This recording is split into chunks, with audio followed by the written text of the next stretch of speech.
กรมอุตุเตือนแล้วจับตายอมความกดอากาศต่ำกำลังแรงลูกต่อไปที่จะเข้าไทยแต่ยังไม่ฟันธงว่าจะแรงถึงพายุหรือไม่ 3-5 ธันวาคมภาคใต้ระวังฝนตกหนักถึงหนักมากและน้ำท่วมฉับพลันติดตามเส้นทางล่าสุดและตำแหน่งที่จะขึ้นฝั่งค่ะส่วนวันนี้ประเทศไทยยังมีฝนตกทุกภาคลมหนาวรอบใหม่แผ่ลงมาถึงจีนแล้วและจะถึงประเทศไทยในต้นเดือนธันวาคมนี้พร้อมกับฝนบริเวณประเทศไทยตอนบนที่จะลดลงอย่างชัดเจนค่ะอุณหภูมิจะค่อยๆลดลงจนเข้าสู่ช่วงที่มีอากาศหนาวที่สุดจะเป็นช่วงไหนติดตามรายละเอียดได้ในคลิปนี้เลยค่ะท่วมแล้วพี่น้องท่วมแล้วพี่น้องสวัสดีค่ะยินดีต้อนรับเข้าสู่ YouTube ชาวบ้านตาดำๆและ Facebook ข่าวพยากรณ์อากาศและภัยพิบัติคลิปนี้อัปเดตข่าวสภาพอากาศข้อมูลตั้งแต่วันที่ 27 พฤศจิกายนถึงวันที่ 6 ธันวาคมค่ะเมื่อวันที่ 26 พฤศจิกายนที่ผ่านมาค่ะเป็นอีกวันที่ประเทศไทยยังคงมีฝนตกเยอะแล้วก็ตกหนักในทุกภาคนะคะโดยเฉพาะภาคอีสานภาคกลางภาคตะวันออกและภาคใต้ค่ะมีฝนตกตั้งแต่ช่วงบ่ายมาจนถึงช่วงกลางคืนเลยค่ะส่วนสภาพอากาศในวันนี้ยอมความกดอากาศต่ำยังคงปกคลุมในทะเลอันดามันกระแสลมยังมีความแปรปรวนมีลมจากทางทิศตะวันออกเฉียงใต้พัดปกคลุมภาคอีสานตอนล่างภาคตะวันออกภาคกลางกรุงเทพปริมณฑลส่วนร่องมรสุมยังคงพาดผ่านอยู่บริเวณภาคใต้ค่ะทำให้ทั่วไทยยังมีฝนฟ้าคะนองและมีฝนตกหนักบางแห่งได้ทุกภาคยังต้องระวังฝนตกหนักต่อไปอีก1วันค่ะส่วนภาคใต้ยังต้องเฝ้าระวังฝนตกหนักไปตลอดสัปดาห์คลื่นลมทะเลอันดามันและอ่าวไทยมีความสูงประมาณ 1-2 เมตรค่ะโดยข้อมูลล่าสุดจากแบบจำลองของกรมอุตุนิยมวิทยาประเทศไทยตอนบนฝนจะเริ่มลดลงหลังวันที่ 27 พฤศจิกายนค่ะและจะเริ่มมองเห็นมวลอากาศเย็นจากประเทศจีนที่จะแผ่ลงมาปกคลุมประเทศไทยตอนบนโดยจะต้องระวังฝนอีกรอบในช่วงวันที่ 30 พฤศจิกายนถึง 1 ธันวาคมพร้อมกับลมกระโชกแรงจากมวลอากาศเย็นที่แผ่ลงมาค่ะโดยเฉพาะพื้นที่ของภาคเหนือและภาคอีสานตอนบนนะคะและเมื่อลมหนาวแรงขึ้นก็จะทำให้ภาคใต้มีฝนตกหนักขึ้นด้วยค่ะโดยเฉพาะในช่วงวันที่ 3-5 ธันวาคมกรมอุตุคาดว่าจะมีหย่อมความกดอากาศต่ำกำลังแรงเคลื่อนตัวผ่านบริเวณภาคใต้ตอนกลางต้องติดตามอย่างต่อเนื่องโดยตอนนี้กรมอุตุยังคาดว่าเป็นเพียงหย่อมความกดอากาศต่ำกำลังแรงยังไม่ฟันธงว่าจะแรงถึงพายุหรือไม่ค่ะเพราะว่ายังมีข้อมูลที่ไม่ตรงกันค่ะส่วนบริเวณประเทศไทยตอนบนอากาศจะเริ่มเย็นลงหลังวันที่ 3 ธันวาคมฝนจะน้อยลงอย่างชัดเจนโดยเฉพาะในช่วงกลางเดือนธันวาคมกรมอุตุคาดว่าจะเป็นช่วงที่อากาศหนาวเย็นที่สุดเตรียมวางแผนเดินทางสัมผัสอากาศหนาวเย็นได้เลยค่ะสำหรับพื้นที่ที่มีโอกาสเกิดฝนฟ้าคะนองในวันที่ 27 พฤศจิกายนนี้กรมอุตุเตือนภาคเหนือ 60% ของพื้นที่และฝนตกหนักบางแห่งบริเวณจังหวัดตากสุโขทัยกำแพงเพชรพิจิตรและพิษณุโลกภาคอีสานฝน 40% ของพื้นที่ส่วนมากจังหวัดเลยหนองคายบึงกาฬหนองบัวลำพูอุดรธานีกาฬสินธุ์ขอนแก่นมหาสารคามร้อยเอ็ดชัยภูมินครราชสีมาบุรีรัมย์และสุรินทร์ภาคกลางฝนยังเยอะอยู่นะคะ 70% ของพื้นที่และมีฝนตกหนักบางแห่งบริเวณจังหวัดนครสวรรค์อุทัยธานีชัยนาทอยุธยาสุพรรณบุรีกาญจนบุรีราชบุรีนครปฐมสมุทรสงครามและสมุทรสาครภาคตะวันออกฝน 60% ของพื้นที่และฝนตกหนักบางแห่งบริเวณจังหวัดนครนายกฉะเชิงเทราชลบุรีระยองจันทบุรีและตราดภาคใต้ฝั่งอ่าวไทยฝน 60% ของพื้นที่และฝนตกหนักบางแห่งบริเวณจังหวัดเพชรบุรีประจวบคีรีขันธ์ชุมพรสุราษฎร์ธานีนครศรีธรรมราชและสงขลาส่วนภาคใต้ฝั่งอันดามันฝน 60% ของพื้นที่ฝนตกหนักบางแห่งบริเวณจังหวัดระนองพังงาภูเก็ตกระบี่และสตูลค่ะมาต่อที่แอปวินดี้ค่ะดูแนวโน้มฝนล่วงหน้าผ่านแบบจำลอง ECMWF บริเวณไหนมีสีคือมีโอกาสที่จะมีฝนสีฟ้าเป็นฝนเล็กน้อยเบาบางหรือเป็นแค่เมฆครึ้มสีเขียวสีเหลืองฝนปานกลางสีแดงและสีชมพูฝนตกหนักที่สุดแบบจำลองไม่ได้แม่น 100% อย่าลืมกดดูแบบเต็มจอด้วยนะคะจะได้เห็นวันที่และเวลาที่อยู่ล่างสุดของหน้าจอค่ะวันอาทิตย์ที่ 27 พฤศจิกายนฝนจะเพิ่มขึ้นในทุกภาคค่ะโดยภาคใต้เมฆจะมากขึ้นแล้วก็มีฝนบางพื้นที่โดยมีสีฟ้าทุกจังหวัดนะคะสีเหลืองไม่ค่อยเยอะค่ะสีเหลืองแถวจังหวัดระนองชุมพรสตูลแล้วก็สงขลาค่ะภาคตะวันออกเป็นสีฟ้าเขียวเหลืองกระจายทุกจังหวัดค่ะระวังฝนตกหนักบางพื้นที่ด้วยนะคะส่วนภาคกลางฝนจะเยอะฝั่งกาญจนบุรีราชบุรี สระบุรีรวมถึงภาคกลางตอนล่างกรุงเทพปริมณฑลค่ะภาคเหนือค่ะจะเป็นสีฟ้าฝั่งแม่ฮ่องสอนตากค่ะเชียงรายลำปางพะเยาแพร่น่านอุตรดิตถ์พิษณุโลกและเพชรบูรณ์ค่ะส่วนภาคอีสานสีส่วนใหญ่จะอยู่ทางภาคอีสานตอนบนนะคะจะมีสีฟ้าเยอะกว่าทางภาคอีสานตอนล่างค่ะรวมถึงจังหวัดนครราชสีมาและอุบลราชธานีค่ะที่อาจมีฝนตกในช่วงบ่ายได้ค่ะเย็นวันอาทิตย์ที่ 27 พฤศจิกายนค่ะกลุ่มฝนจะเริ่มเบาบางลงนะคะภาคใต้ฝนจะน้อยลงโดยยังมีสีฟ้าเขียวอยู่แถวสุราษฎร์ธานีนครศรีธรรมราชพัทลุงสงขลาสตูลยะลาปัตตานีนราธิวาสประจวบและเพชรบุรีเป็นสีฟ้าอ่อนค่ะภาคตะวันออกมีสีฟ้าแถวสระแก้วปราจีนบุรีนครนายกภาคกลางสีน้อยลงค่ะโดยส่วนใหญ่สีจะเหลือฝั่งตะวันตกนะคะฝั่งกาญจนบุรีราชบุรีสุพรรณบุรีค่ะรวมถึงบางส่วนของลพบุรีอยุธยาภาคเหนือสีก็น้อยลงนะคะเป็นสีฟ้าอ่อนแถวเชียงใหม่แม่ฮ่องสอนตากค่ะพิษณุโลกเพชรบูรณ์ภาคอีสานสีก็น้อยลงค่ะทางตอนบนฝนจะน้อยลงนะคะส่วนทางตอนกลางถึงตอนล่างอาจมีฝนได้บางพื้นที่ค่ะค่ำวันอาทิตย์ที่ 27 พฤศจิกายนค่ะภาคใต้ฝนน้อยลงอีกนะคะเหลือสีฟ้าอ่อนแถวเพชรบุรีก็ใกล้ชายทะเลของนครศรีธรรมราชค่ะภาคตะวันออกยังมีสีฟ้าอยู่ค่ะแถวสระแก้วปราจีนบุรีแล้วก็จันทบุรีค่ะภาคกลางมีสีฟ้าเขียวกรุงเทพปริมณฑลสุพรรณบุรีกาญจนบุรีราชบุรีนครปฐมสมุทรสาครสมุทรสงครามค่ะภาคเหนือในค่ำวันอาทิตย์ฝนน้อยมากค่ะส่วนภาคอีสานค่ะฝนก็น้อยลงอีกนะคะค่ำวันอาทิตย์เหลือสีฟ้าจังหวัดนครราชสีมาและบุรีรัมย์ค่ะตีหนึ่งวันจันทร์ที่ 28 พฤศจิกายนฝนลดลงในทุกภาคค่ะภาคใต้มีสีฟ้าเล็กน้อยค่ะจังหวัดระนองภูเก็ตนราธิวาสแล้วก็เพชรบุรีค่ะภาคตะวันออกมีสีฟ้าเล็กน้อยสระแก้วภาคกลางมีสีฟ้าเล็กน้อยแถวกรุงเทพปริมณฑลค่ะอาจจะมีฝนหรือเป็นแค่เมฆครึมๆนะคะภาคเหนือไม่มีสีแล้วส่วนภาคอีสานสีน้อยมากๆค่ะเหลือสีฟ้าอ่อนแถวอุบลราชธานีค่ะตีสามวันจันทร์ที่ 28 พฤศจิกายนค่ะภาคใต้ภาคตะวันออกภาคกลางไม่มีสีค่ะภาคเหนือมีสีฟ้าเล็กน้อยแถวเชียงรายพะเยาเชียงใหม่อีสานมีสีฟ้าเล็กน้อยแถวอุบลค่ะ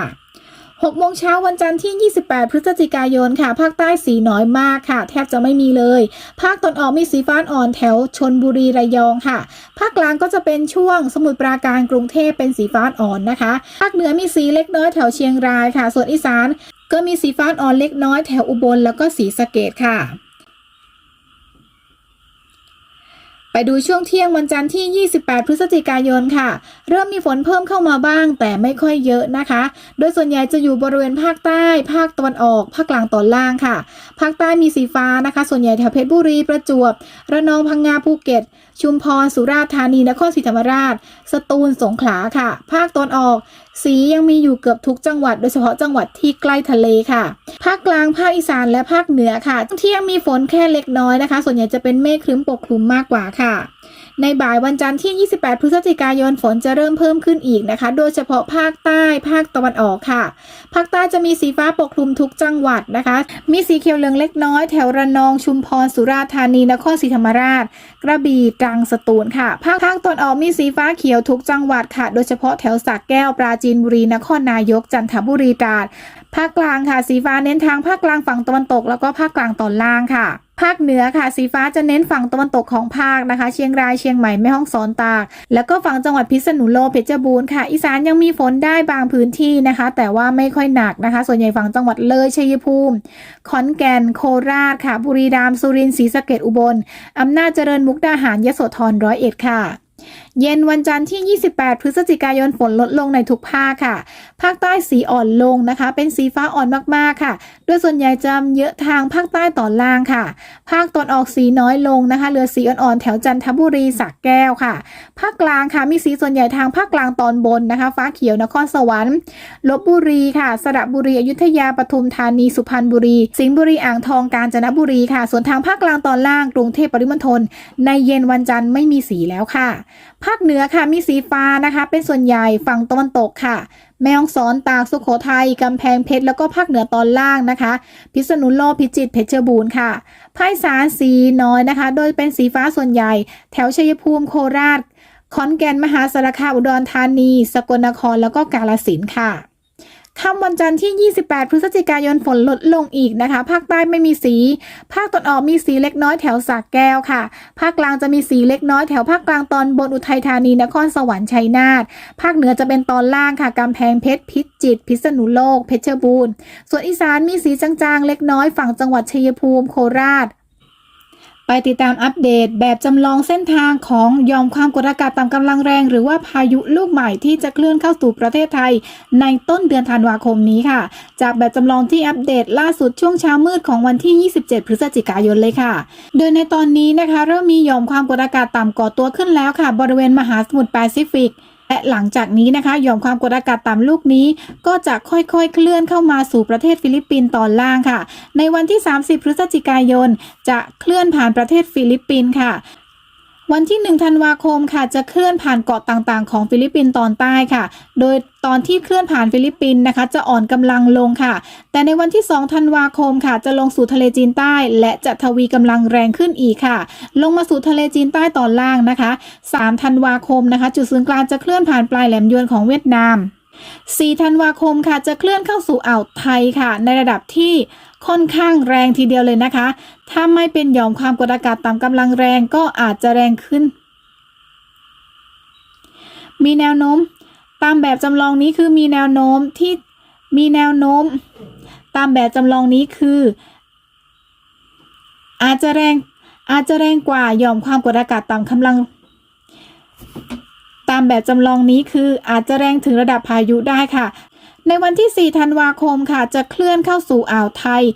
จะทำให้ภาคใต้บริเวณฝั่งอ่าวไทยค่ะเริ่มที่จะมีฝนตกหนักตั้งแต่ช่วงเที่ยงเป็นต้นไปนะคะโดยจุดศูนย์กลางของหย่อมความกดอากาศต่ำกำลังแรงหรือพายุค่ะมีแนวโน้มที่จะเคลื่อนผ่านบริเวณจังหวัดนครศรีธรรมราชค่ะโดยในคืนวันที่ 4 ธันวาคมถึงเช้ามืดวันจันทร์ที่ 5 ธันวาคมค่ะจะเกิดฝนตกหนักมากบริเวณภาคใต้ตอนกลางค่ะชุมพรสุราษฎร์ธานีนครศรีธรรมราชระนองพังงาภูเก็ตกระบี่ตรังค่ะส่วนจังหวัดอื่นของภาคใต้ก็จะมีฝนตกด้วยค่ะเช้ามืดวันจันทร์ที่ 5 ธันวาคมค่ะหย่อมความกดอากาศต่ำหรือพายุเริ่มเคลื่อนลงสู่ทะเลอันดามันแล้วนะคะจะไปตกหนักบริเวณภาคใต้ฝั่งอันดามันแทนค่ะเย็นวันที่ 5 ธันวาคมค่ะหย่อมความกดอากาศต่ำหรือพายุอยู่ในทะเลอันดามันนะส่วนภาคใต้ยังมีฝนตกหนักบางแห่งต่อไปค่ะนอกจากนี้นะคะนอกจากภาคใต้แล้วตัวหย่อมความกดอากาศต่ำหรือพายุนี้ยังทำให้บริเวณภาคอีสานตอนล่างภาคตะวันออกภาคกลางตอนล่างรวมถึงภาคเหนือตอนล่างอาจจะมีเมฆมากขึ้นหรือมีฝนเพิ่มขึ้นในช่วงนั้นด้วยค่ะวันที่ 6 ธันวาคมค่ะเมื่อลงสู่ทะเลอันดามันแล้วก็จะทวีกำลังแรงขึ้นอีกมีแนวโน้มที่จะเคลื่อนเข้าไปสู่อ่าวเบงกอลต่อไปค่ะส่วนประเทศไทยค่ะในวันที่ 6 ธันวาคมก็ยังต้องระวังฝนอยู่บริเวณภาคใต้ค่ะรวมถึงอาจมีฝนเล็กน้อยบริเวณภาคกลางฝั่งตะวันตกอีสานตอนล่างแล้วก็ภาคตะวันออกค่ะแต่ว่าฝนบริเวณประเทศไทยตอนบนจะไม่หนักนะคะเนื่องจากมีมวลอากาศเย็นรอบใหม่ที่แผ่เข้ามาปกคลุมอยู่แล้วค่ะดังนั้นอาจจะมีฝนเพียงเล็กน้อยหรืออาจจะเป็นแค่เมฆครึมๆเท่านั้นค่ะขอให้พี่น้องบริเวณภาคใต้ค่ะติดตามข่าวพยากรณ์อากาศอย่างใกล้ชิดในช่วงต้นเดือนธันวาคมนี้ด้วยนะคะเดือนธันวาคมของทุกปีค่ะก็เป็นช่วงที่ภาคใต้ต้องเจอกับหย่อมความกดอากาศต่ำหรือว่าพายุที่จะเคลื่อนผ่านอยู่แล้วค่ะหากมีการอัปเดตเส้นทางหรือว่าวันเวลาใหม่อีกแอดมินจะมาแจ้งให้ทุกท่านทราบในคลิปต่อไปค่ะต่อไปปักหมุดสถานที่สำหรับคนที่แจ้งตำแหน่งไว้ในคลิปที่แล้วค่ะโดยคลิปนี้ทุกตำแหน่งจะดูแนวโน้มฝนตั้งแต่เช้าวันอาทิตย์ที่ 27 พฤศจิกายนไปจนถึงช่วงเที่ยงของวันจันทร์ที่ 28 พฤศจิกายนค่ะสถานที่แรกเวียงสะเคียนซาและพุนพินสุราษฎร์ธานีวันอาทิตย์ยังต้องระวังฝนอยู่ค่ะในช่วงเย็นถึงค่ำโดยค่าฝนจะน้อยลงกว่าในวันเสาร์นะคะอยู่ที่ 1-4 มิลลิเมตรส่วนวันจันทร์ช่วงเช้าไม่มีค่าฝนค่ะเวียงเทิงจังหวัดเชียงรายวันอาทิตย์มีค่าฝนเล็กน้อยค่ะช่วงเช้า1มิลลิเมตรช่วงบ่าย1มิลลิเมตรและเช้าวันจันทร์อีก1มิลลิเมตรควรพังและสีชนนครศรีธรรมราชวันอาทิตย์ระวังฝนในช่วงบ่ายถึงค่ำค่ะค่าฝนเริ่มที่1ไปจนถึงสูงสุด5มิลลิเมตรเช้าวันจันทร์ไม่มีค่าฝนและยังมีโอกาสเกิดฝนตกไปตลอดสัปดาห์ค่ะป่าบอนพัทลุงวันอาทิตย์มีค่าฝนในช่วงเย็นถึงค่ำ2-10มิลลิเมตรวันจันทร์ช่วงบ่ายเริ่มมีค่าฝนค่ะ3มิลลิเมตรและมีค่าฝนตลอดสัปดาห์บ้านสีชมพูโซ่พิสัยบึงกาฬวันอาทิตย์ช่วงเช้ามีเมฆครึ้มช่วงเย็นมีค่าฝนเล็กน้อย 1-2 มิลลิเมตรอาจจะตกหรือไม่ตกก็ได้ค่ะส่วนเช้าวันจันทร์ไม่มีค่าฝน แม่สอดและบ้านแม่ละเมาจังหวัดตากวันอาทิตย์มีค่าฝนแค่เล็กน้อยในช่วงบ่ายถึงเย็นค่ะ 1-2 มิลลิเมตรอาจเป็นแค่เมฆครึ้มหรือฝนเบาบางโดยยังมีค่าฝนเล็กน้อยไปจนถึงวันอังคารค่ะศรีสำโรงสุโขทัยวันอาทิตย์โอกาสเกิดฝนตกน้อยค่ะหรือเป็นฝนเบาบางค่าฝนไม่ถึง1มิลลิเมตรส่วนวันจันทร์ไม่มีค่าฝนค่ะ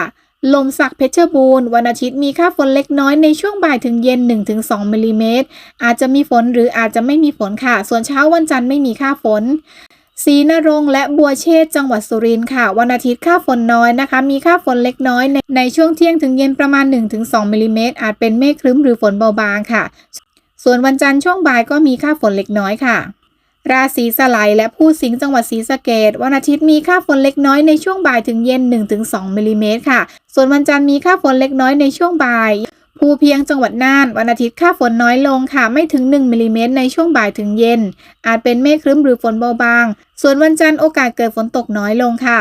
บ้านโคงวิไลกำแพงเพชรวันอาทิตย์เป็นแดดสลับเมฆครึ้มค่ะมีค่าฝนไม่ถึง1มิลลิเมตรส่วนวันจันทร์ช่วงบ่ายมีค่าฝนเล็กน้อยไม่ถึง1มิลลิเมตรโนนสูงนครราชสีมาวันอาทิตย์มีค่าฝนเล็กน้อยช่วงเย็น 1-2 มิลลิเมตรกับช่วงค่ำ1มิลลิเมตรค่ะอาจมีฝนตกหรืออาจเป็นแค่เมฆครึ้มนะคะส่วนวันจันทร์มีค่าฝนในช่วงบ่ายเล็กน้อยค่ะบางไทรอยุธยาวันอาทิตย์ค่าฝนน้อยลงค่ะช่วงเย็นถึงค่ำมีแค่ 1-2 มิลลิเมตรส่วนวันจันทร์มีค่าฝนเล็กน้อยในช่วงบ่ายถึงเย็นค่ะบ้านบึงแกยโสธรวันอาทิตย์เป็นแดดสลับเมฆครึ้มค่ะค่าฝนเล็กน้อยในช่วงบ่ายถึงเย็นไม่ถึง1มิลลิเมตรค่ะส่วนวันจันทร์มีค่าฝนในช่วงบ่ายค่ะอำเภอเมืองหนองบัวลำพูวันอาทิตย์จะมีเมฆครึ้มเป็นส่วนใหญ่ค่ะมีค่าฝนเล็กน้อยช่วงบ่าย 1-2 มิลลิเมตรวันจันทร์ก็มีค่าฝนในช่วงบ่ายไม่ถึง1มิลลิเมตรค่ะนครชัยศรีนครปฐมวันอาทิตย์มีค่าฝนในช่วงบ่ายถึงเย็น 1-3 มิลลิเมตรค่ะอาจมีฝนตกหรืออาจเป็นแค่เมฆครึ้มส่วนวันจันทร์มีค่าฝนในช่วงบ่ายค่ะคลองหาดจังหวัดสระแก้ววันอาทิตย์มีค่าฝนช่วงเย็น 4-5 มิลลิเมตรและช่วงค่ำอีก 2-3 มิลลิเมตรส่วนวันจันทร์มีค่าฝนเล็กน้อยในช่วงบ่ายค่ะเบตงจังหวัดยะลาวันอาทิตย์มีค่าฝนช่วงเย็นถึงค่ำ 2-5 มิลลิเมตรวันจันทร์มีค่าฝนเล็กน้อยในช่วงบ่ายค่ะอำเภอตรอนจังหวัดอุตรดิตถ์วันอาทิตย์มีเมฆครึ้มเป็นส่วนใหญ่ค่ะค่าฝนช่วงเที่ยงถึงเย็นประมาณ1มิลลิเมตรส่วนวันจันทร์มีค่าฝนเล็กน้อยในช่วงเย็นค่ะลานสักอุทัยธานีวันอาทิตย์เป็นแดดสลับเมฆครึ้มค่ะมีค่าฝนเล็กน้อยช่วงบ่ายถึงค่ำประมาณ 1-2 มิลลิเมตรวังเหนือจังหวัดลำปางวันอาทิตย์ช่วงเย็นมีค่าฝน2มิลลิเมตรวันจันทร์มีค่าฝนช่วงบ่าย1มิลลิเมตรค่ะบ้านยางตลาดกาฬสินธุ์วันอาทิตย์ค่าฝนเล็กน้อยช่วงบ่ายไม่ถึง1มิลลิเมตรค่ะบางปะมาสุพรรณบุรีวันอาทิตย์มีค่าฝนในช่วงเย็นถึงค่ำค่ะ3มิลลิเมตรส่วนวันจันทร์ค่าฝนน้อยลงค่ะใครที่อยากให้ปักหมุดสถานที่ดูแนวโน้มฝนแจ้งชื่อตำบลอำเภอจังหวัดพร้อมด้วยคำว่าปักหมุดแจ้งไว้ที่คอมเมนต์เลยค่ะขอบคุณทุกท่านที่รับชมคลิปนี้แล้วเจอกันใหม่คลิปต่อไปสวัสดีค่ะ